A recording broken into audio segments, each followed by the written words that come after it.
On April 18, 1960, Laurie Annette Valder arrived to the rapturous joy of her parents, grandparents, aunts, uncles, cousins, and friends. Her brother was a little slower to appreciate the news.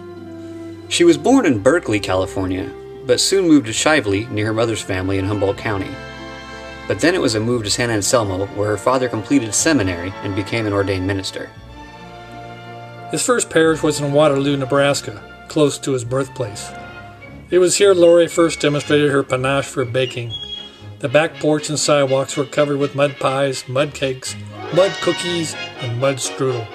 But the long winters were harsh, and soon the family was headed back to California. They lived in Leggett, a rural town in Mendocino County. Laurie was a happy child who spent many hours developing her motherly instincts. She could be often heard in her bedroom jabbering and scolding and singing away to her dolls and stuffed animals. She even practiced her skills on a compliant cat named Thomasina. Laurie would dress that cat in doll clothes and push him around the yard in a stroller. When the family finally settled in Oroville, California, Laurie planted roots and blossomed. A popular girl, she was active in school and church activities. The family recalls the phone, back when there was one phone per house, constantly ringing. After a while, nobody else bothered to answer. Sure, it was another call for Laurie. A late arriving brother joined the family, and Laurie was eager to apply her motherly skills. Once Joel became more independent, she took on some orange cats: Misha, Tisha, Tosh, and Tora. She played the piano, did some cheerleading, got elected to student council, and performed in the theater. Organized sports for women wasn't as prevalent in those days, but when Laurie was a high school junior, she was drafted for the Powder Puff football team. In an extraordinary display of athleticism, Laurie rushed for over 100 yards and scored 4 touchdowns. It was the first time in school history that the juniors had beaten the seniors. It was around this time Laurie met her future husband, Mike Cox. When Laurie learned that Mike was a drummer in a local band, she and her devious friends made sure Mike's band was booked for all school events. Poor Mike never had a chance. After high school, Laurie headed off to college. She earned her degree from Chico State and stayed on to get her teaching credential. Laurie loved children and was thrilled to take a job as a first-grade teacher in Phelan, California. It was an isolated place, but she had a lively contingent of coworkers to share the experience. She jumped at the chance to teach in Oroville, so she moved back and the romance with Mike was made official. Laurie was married by a family friend in the Episcopalian church. It was a beautiful winter wedding.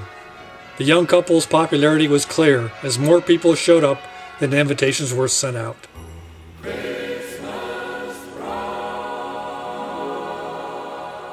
Mike was now in the Army, and Laurie's married life began in Kaiserslautern, Germany.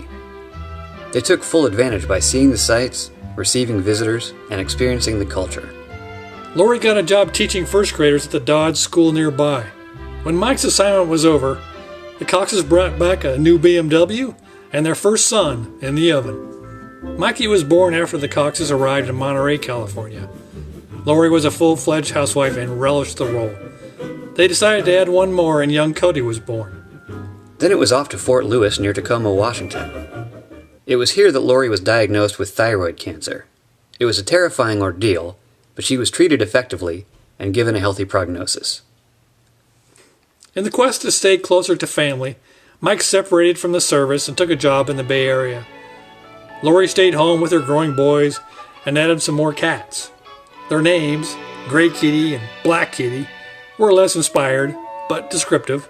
When a job opportunity opened in Roseville, California, Mike moved Laurie and her young family to Lincoln. Once again, Laurie was able to settle and grow roots. They adopted an orange dog named Duchess, a black cat named Mitzi, and a third son named Jesse. Laurie took a job with Horizon Charter School in Lincoln. Laurie monitored the homeschooling of older kids. She enjoyed the challenge, and she appreciated working from home to stay with the boys. During this period, Laurie grew into the role of family matriarch. She was now the official hostess. All the big events were funneled to the Blue House on Shellbach Drive. Her light-hearted bossiness got folks in place, and then she would fade into the background to enjoy her surroundings. The pinnacle of all events was Christmas. Her favorite time of year, this was Laurie at her best. Our Christmas elf poured herself into making each Yuletide a special time for the family. Food, spirits, treats, decorations poured from the blueberry-themed kitchen, while Ray Conniff caroled us. No detail went undone, and the family was only too happy to imbibe. It was right after 9/11 when Laurie came down with flu-like symptoms. The eventual diagnosis was AML, a deadly form of leukemia. With enthusiastic support of family and friends, Laurie beat the most dire of odds. Surely it was the determination to see that her boys had a mother to raise them. During the chemotherapy, her hair fell out. Family members shaved their heads to show support. Laurie made a full recovery. We feared the semi-annual blood test for a while, but eventually trusted the disease was gone. Life bloomed again. Mikey and Cody finished high school. Oma and Opa moved closer to Lincoln Hills. Mitch got married. Joel got a job. Christmases got grander and grander. Laurie talked of opening a bakery and started a new family tradition of visiting the ocean each summer.